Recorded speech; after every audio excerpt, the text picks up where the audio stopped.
100 grams of wheat flour. Crispy fries, black olives, and just a pinch of salt. Red onions, onion, oil, sugar, and celery. This is my tasty cooking show.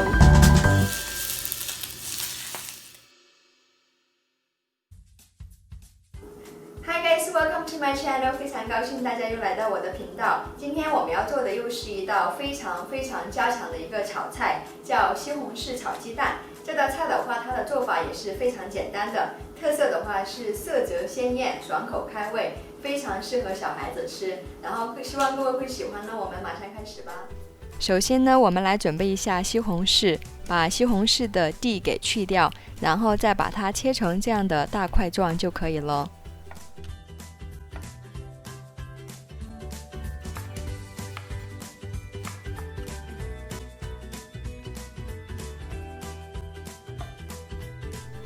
西红柿切好之后呢，我们来准备一些调料，把青葱切细。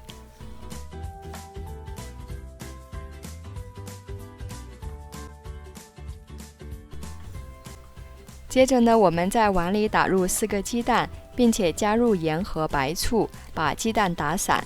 白醋的目的是为了去掉鸡蛋的腥味，并且提鲜。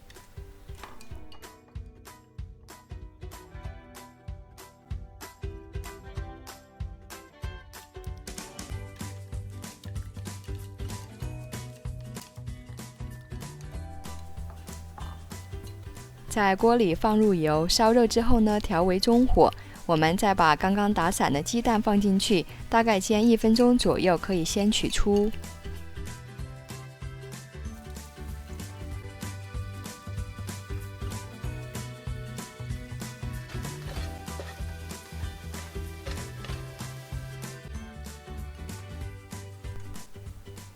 鸡蛋取出之后呢，我们在锅里放入一些油，烧热之后的话，调为小火，再把刚刚切好的西红柿块放进去，翻炒几分钟。现在呢，我们可以来调味，加入盐和一些番茄酱，这样子可以让番茄的味道更加浓郁。之后呢，我们再加入少量的水，还有白糖调味，再翻炒几分钟。